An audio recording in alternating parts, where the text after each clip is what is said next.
Today we're going to redefine our approach towards Dragon Slayer. Previously, I had a plan to get the Dream Gear and then complete Dragon Slayer.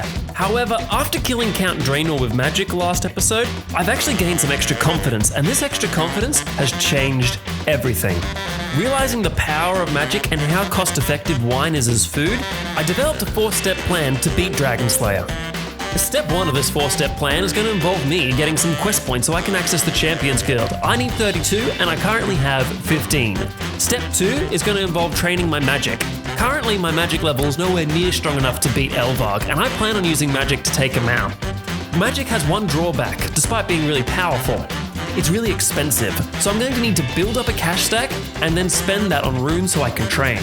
Step 3 is stock up. After I've done my training, I'm going to need to acquire some more magical runes and resources so I can beat Elvarg. Step 4 is quite simple. Complete Dragon Slayer.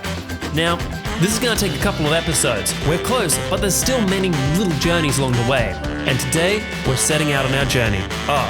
And we're getting some very important gear on the way.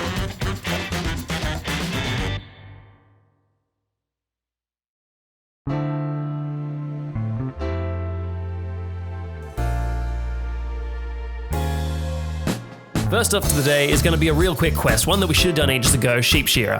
This is Fred the Farmer. This is Fred the Farmer's sheep. This is the thing. Fred the Farmer would really like a hand shearing his sheep. He would also really appreciate it if we could spin that wool into balls. So, first off, we're going to head over to the farm and shear these sheep, all while avoiding the thing. Then we're going to make our way to Lumbridge Castle and spin that wool into balls. Then we're going to head back, completing the quest, giving us 150 crafting XP, 30 coins, and a quest point.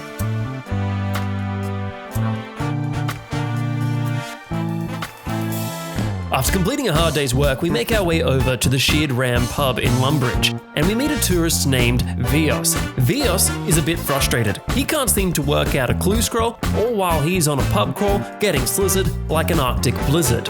He asks us for some help with the scroll, and once we've worked it out, he tells us that we should meet him at the end destination of his pub crawl, the Rusty Anchor Inn in Port Sarim. So we have a look at the scroll, and the first clue points us towards Bob's axes. So we have a dig around there, and we find a second clue. This clue leads us behind Lumbridge Castle. We have a dig there, and we find some kind of mysterious orb. And when we touch that orb, it gets hotter and colder as we're getting closer to obviously what will be our next dig site.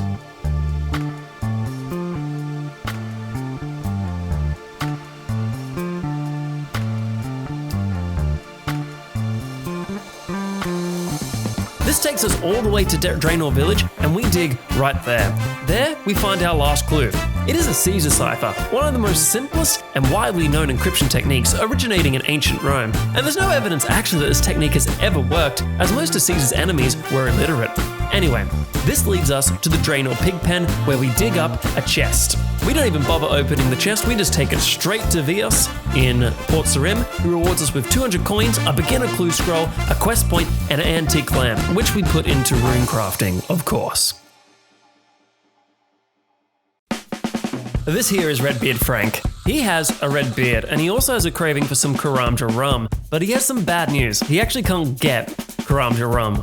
Why can't he get Karamja rum? Because border security has actually prevented that rum from coming to the mainland. So we agreed to smuggle some in for him, and in return, Redbeard Frank is going to tell us where his treasure is. Our first step is going to be to head to Karamja and then buy the rum from Zambo, who runs the Karamja Wine, Spirits and Beers store. Now that we have the rum, we need to find a way to get it past the customs and back to the mainland. So we're going to have to get creative. Nearby is a banana plantation, and at Port Sarim is a grocer that needs delivery of bananas from this very plantation.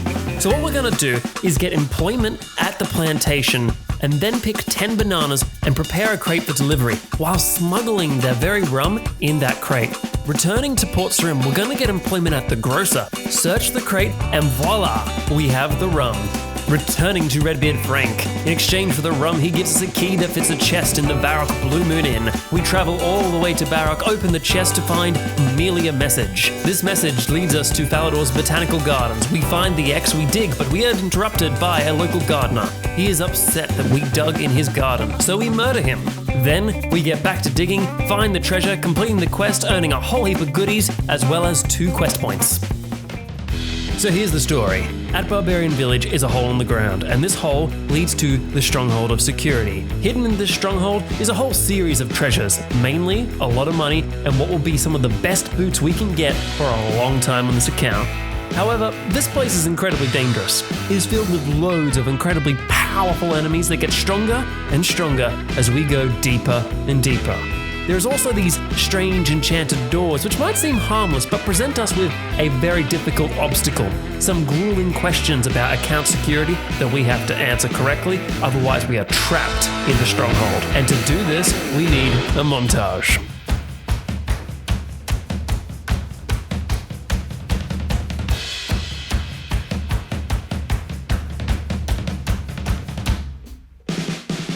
And with that, we collect the boots and escape the stronghold. Thanks for watching.